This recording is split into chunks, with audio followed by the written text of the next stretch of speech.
Hi there, I'm Benjamin Hollingsworth, and you're watching LifeMinute TV. He's one of Netflix's most beloved characters, playing bad boy heartthrob Brady on Virgin River. Now Benjamin Hollingsworth is starring in the film adaptation of Karen Kingsbury's latest novel, The Christmas Ring. He stopped by the Life Minute studios last week to tell me all about it and more. This is a Life Minute with Benjamin Hollingsworth. I hope you hear about your ring. Well, then it would be the perfect Christmas. Yeah.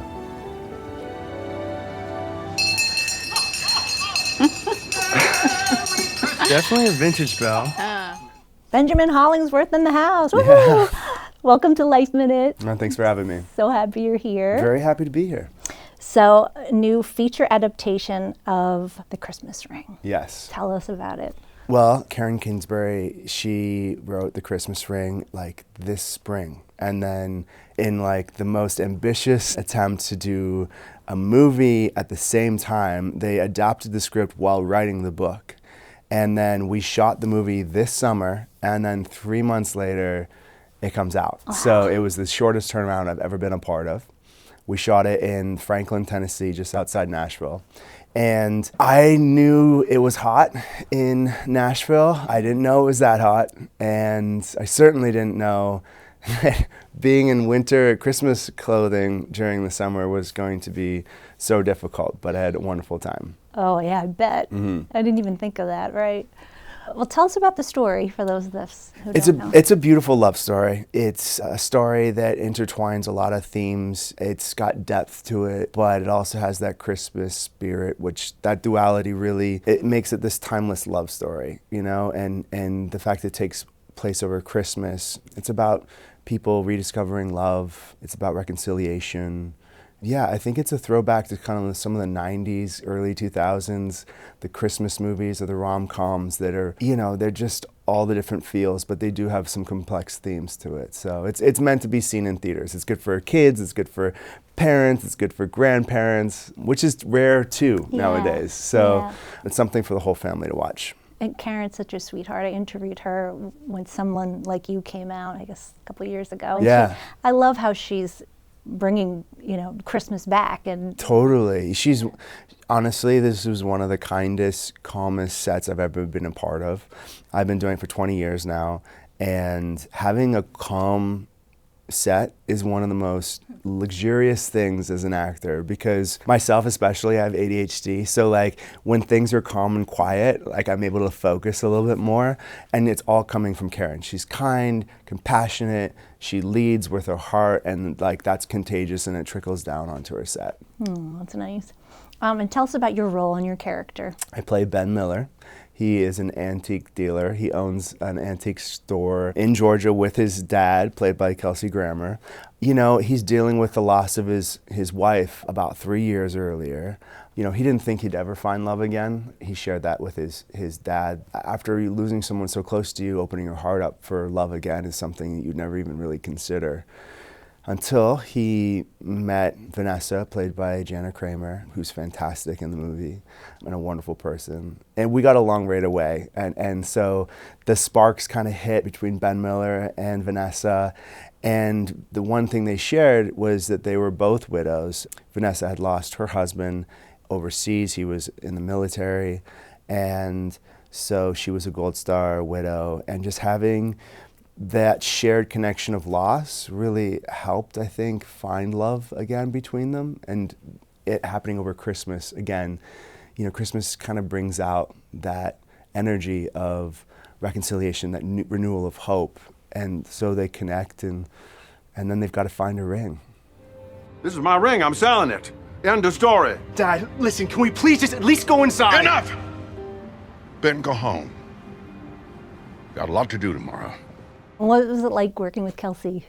An icon, right? Like growing up in the 90s. Oh, he's so great and talented and grounded. He really brings out the best performance in people, because when you have someone like him who's been doing it for so long, he brings this depth and this calmness, and it was an absolute pleasure acting across from him. He's got this quiet, sort of grounded authority to him as well, which played perfectly as a father figure. I will admit it always is when you're working with a legend. It takes a little getting used to acting with, because you're so used to seeing them on TV, right? And especially, Kelsey playing Frasier for so long and just so iconic. When I was looking at him for the first, day, he's playing my dad, and there was something really interesting because I felt like I'd known him, you know what I mean? So it really did have that quality of the father-son relationship right off the bat. That's so cool. Yeah. Oh, awesome.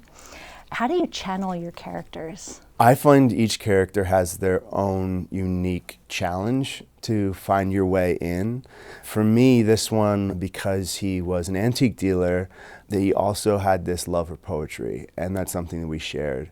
I have this great appreciation for history, and so that I used to navigate into the antique dealer part, but also the poetry is something that, growing up for me, I was never a big reader of novels because I have ADHD, so I couldn't have the patience to get through a full novel, but poems opened up a world for me that was just as, if not more, enriching. And so my character's favorite poet was Walt Whitman.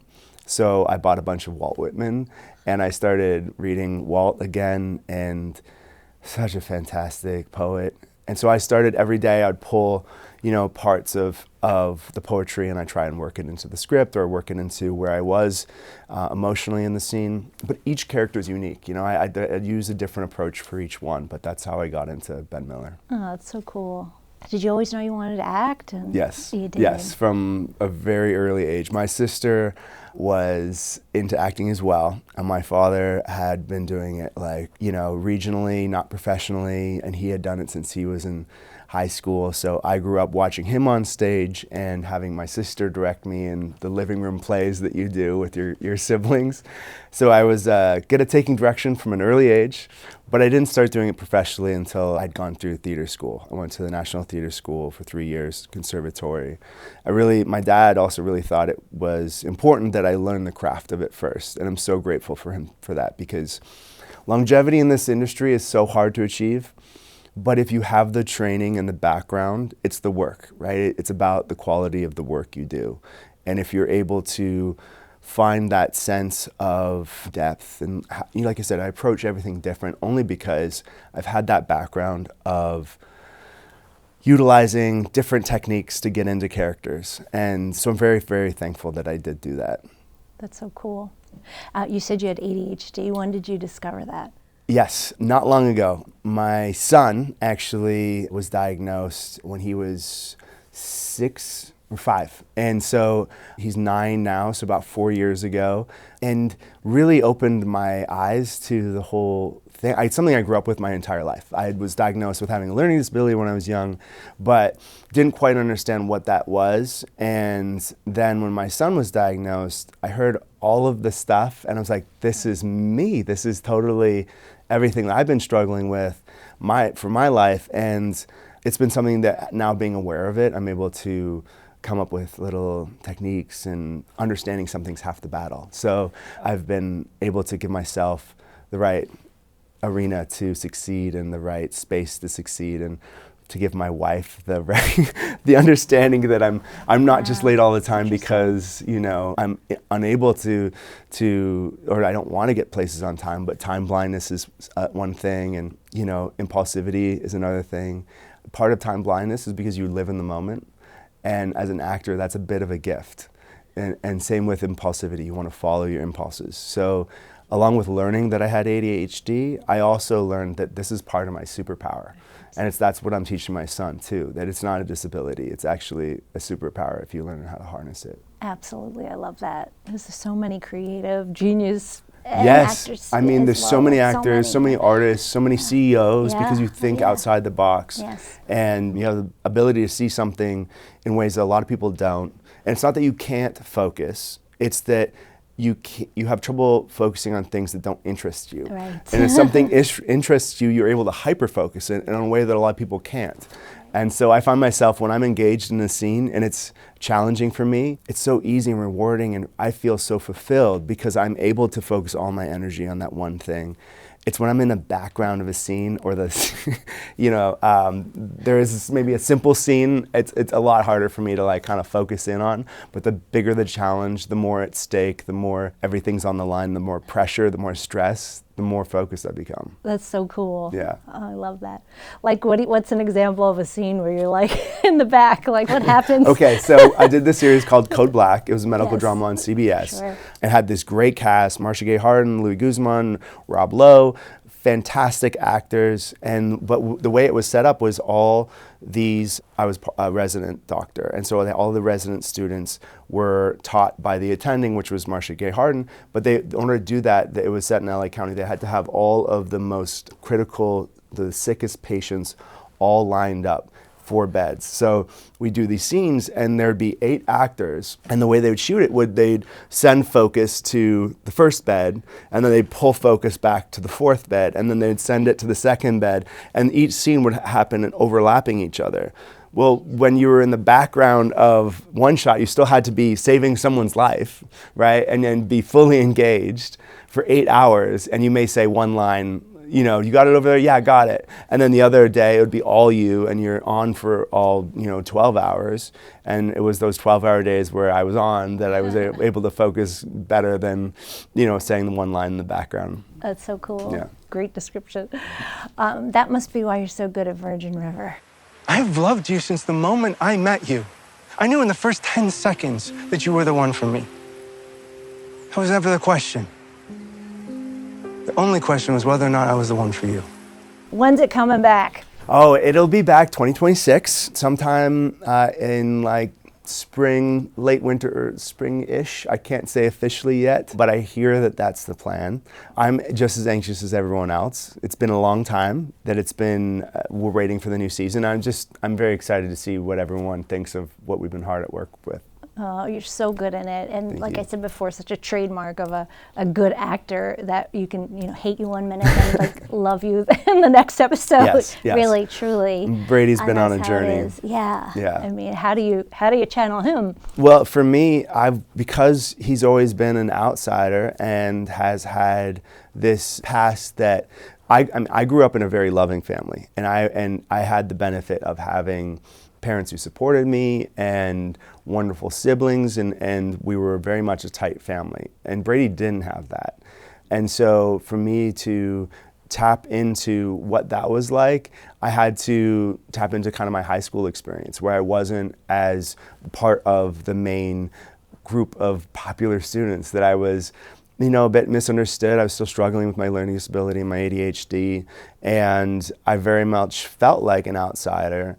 And because of that challenge of having ADHD and trying to succeed in school, that's Brady's struggle, not with ADHD or trying to succeed in school, but he's trying to find a way to be a part of a community, and he doesn't really know how because he didn't have the upbringing. He has absent parents. He was sort of raised by his uncle, but really he's a lone wolf. And so I had that approach to him, that he wanted to be a part of the pack. He just didn't understand how. Yeah, and for me, that was my way in. That and wearing leather jackets. So that's something like you wear leather jackets. I do have a few leather jackets in my closet for sure. Like just meeting you, like you seem great. I love Brady, but you don't seem like Brady. You seem No. like nothing like Brady. Yes, I mean that's part of it, right? Exactly. I have a lot of fun playing Brady because he's such a rebel, and which I guess I am in my own way, a bit of a rebel. My wife would, I think, attest to that. But when you get to disappear into another character and someone else, it's very cathartic. It's also, for me, the reason why I got into it.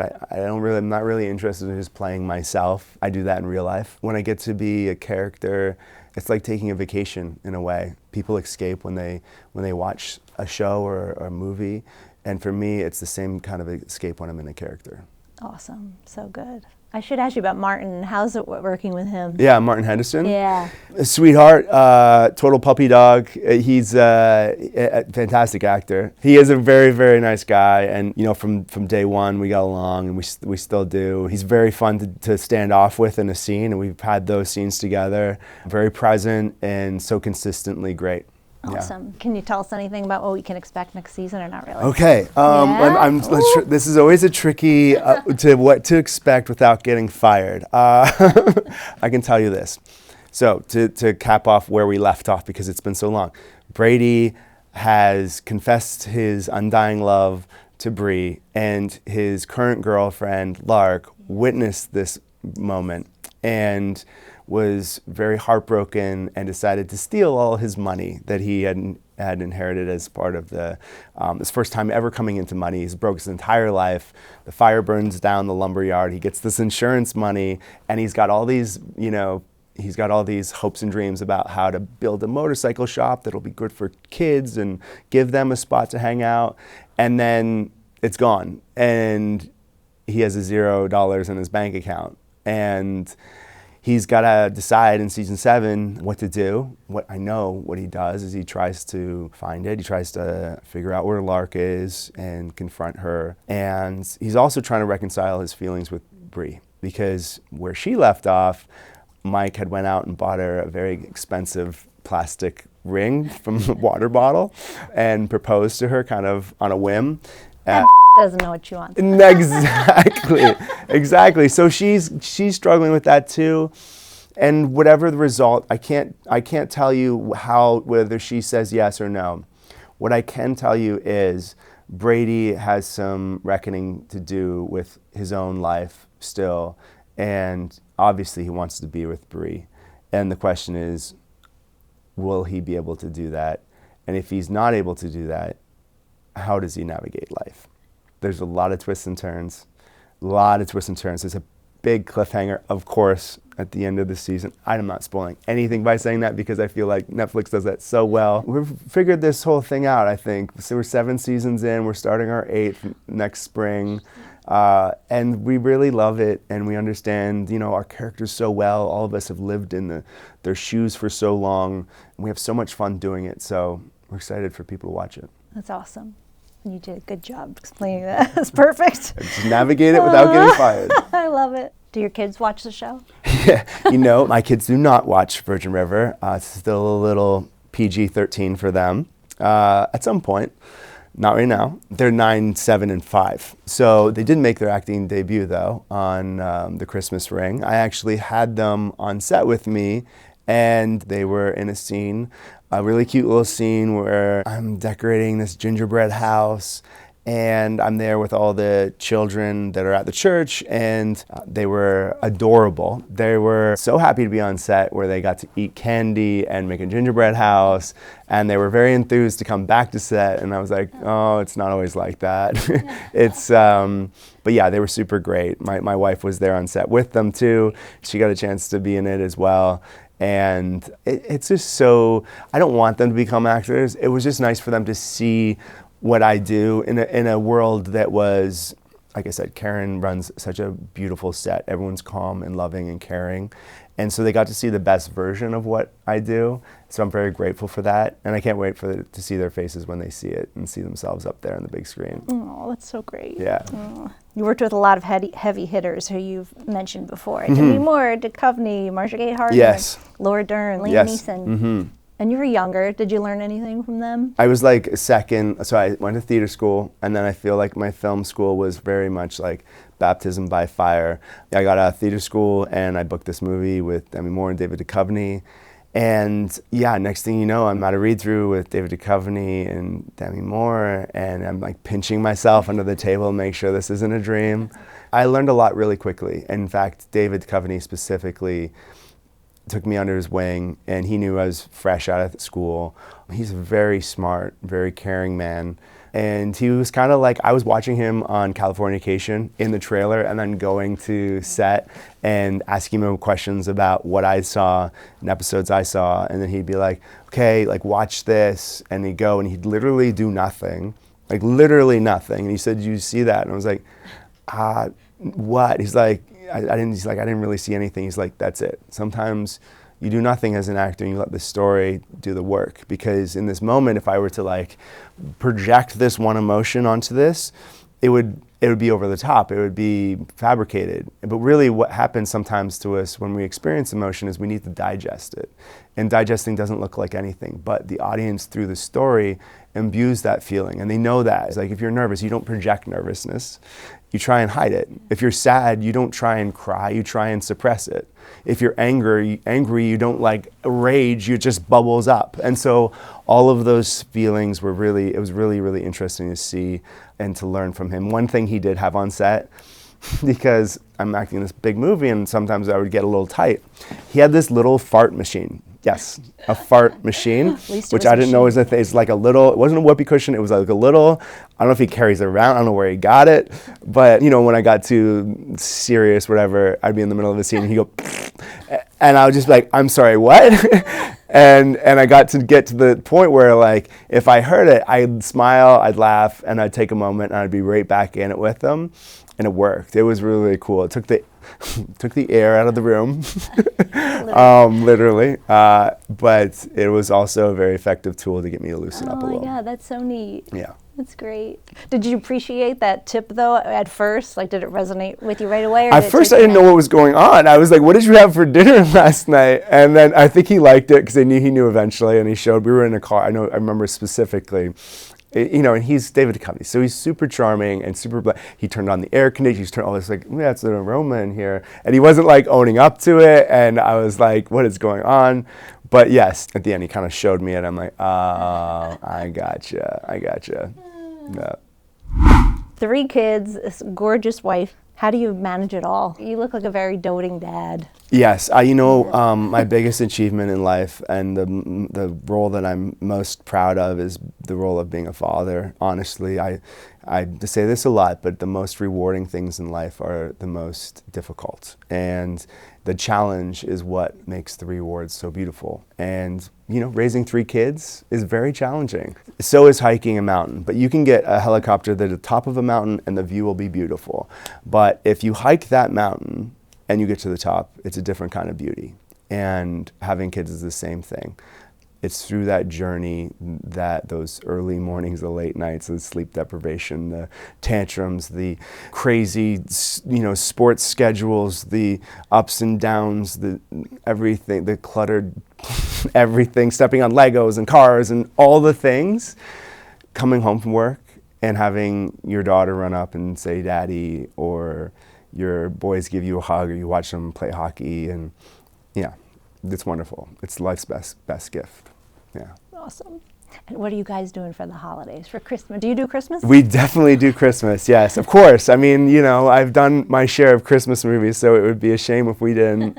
Last year, actually, I did 2 Christmas movies. So I was like done with candy canes, done with eggnog, done with gingerbread houses. Like, you know what? We're going somewhere tropical. We went to Fiji, this beautiful resort called Vomo. We loved it, but it did rain a lot. And so we were like, I think this year we're gonna stay home and we're going to try. I've got 3 siblings myself, so I'm one of 4, and they now all have kids. My younger sister just had her first 3 weeks ago, and my brother now has a son as well. And so my sister has 2. So we're gonna take all these kids and we're trying to put them all in one house and have a big old Christmas with all the family. That's our dream. Right now we're just trying to get schedules figured out, but that's the plan. Oh, it sounds great. Yeah.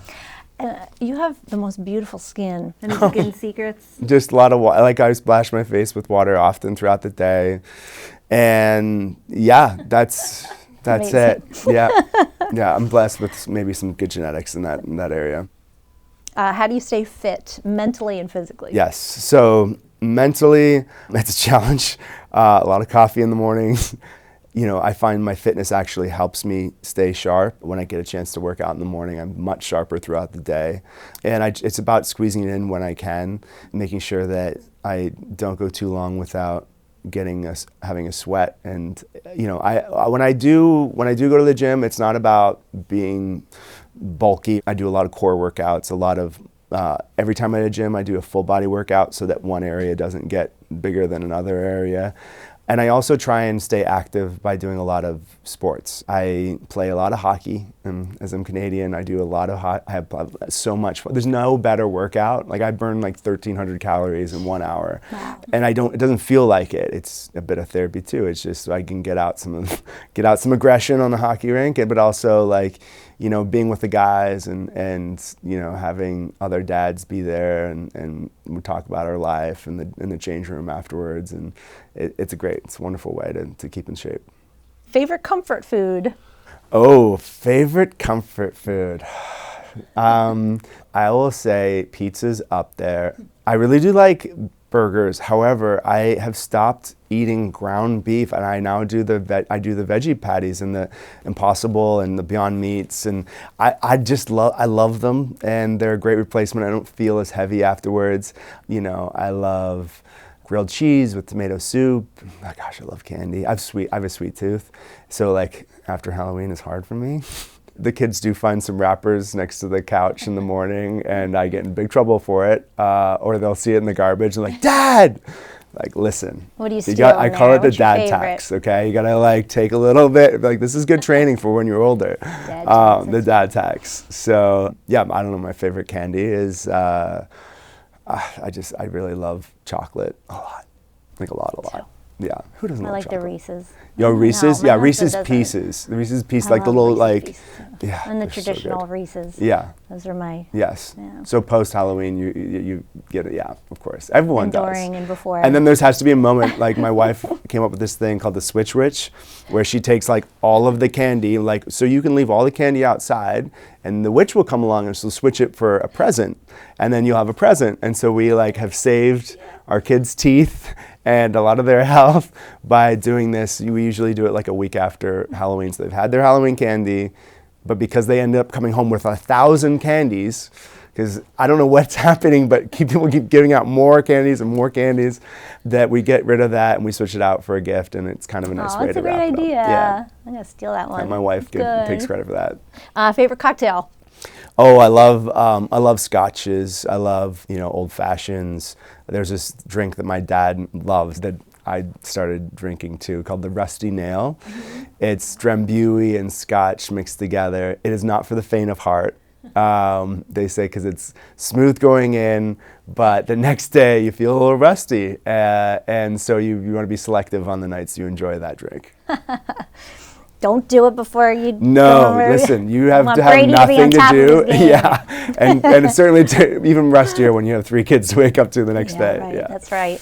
If I was to grab your ideal music playlist, what would be on it? I love a lot of folk music. Lately, I've been into Zach Bryan a lot. I'm becoming more and more country, and it's maybe now because we were living in a small town, so that was great about being in Tennessee. But yeah, Zach Bryan, Noah Kahan, very folk-based stuff, but I also love the oldies, like timeless stuff like Frank Sinatra and the Beatles, and that stuff takes me back and I love it.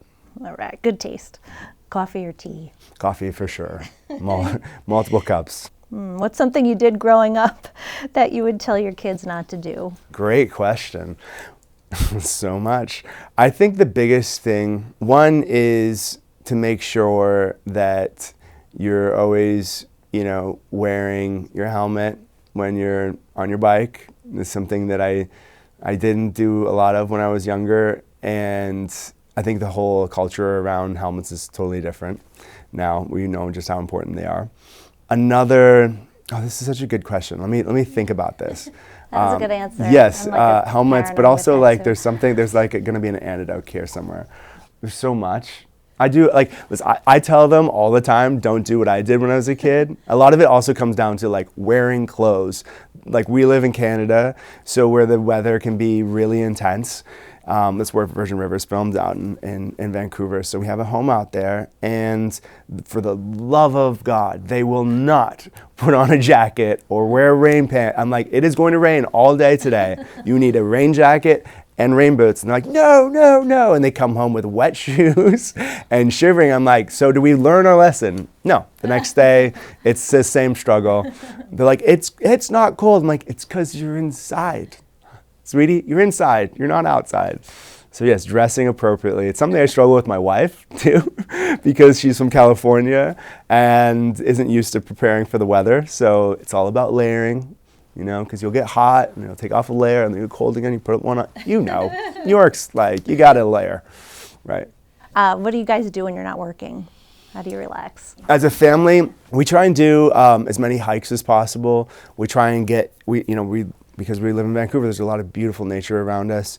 So when we're not at a hockey rink, taking our kids to hockey practice, when we're, my youngest daughter is in doing tap and breakdancing now. So when we're not taking them to that stuff, we're usually spending time outside. And we're also, when it's snowy is kind of our season. So we live near Whistler, where there's a beautiful ski mountain. So we'll get on the mountain together as a family and do some skiing. I also love taking the kids ice skating, and I've done this since they were little. I don't even know if I can do this anymore because now they're 9, 7, 5. But I used to put on like a harness and tow them in a sled, toboggans behind me. It would be talk about workout, great workout. And they'd have so much fun. We put little twinkle lights, like, those battery powered lights on their sleigh. And I just snowshoe them around. And that was fun for them and a good workout for me. That's awesome. Yeah. Well, you are so great. You made my day. Thank you. It was wonderful to meet you. Thank you so much. So nice meeting you. You're so cool. Thank you. As I knew you would be. To hear more of this interview, visit our podcast, Life Minute TV, on iTunes and all streaming podcast platforms.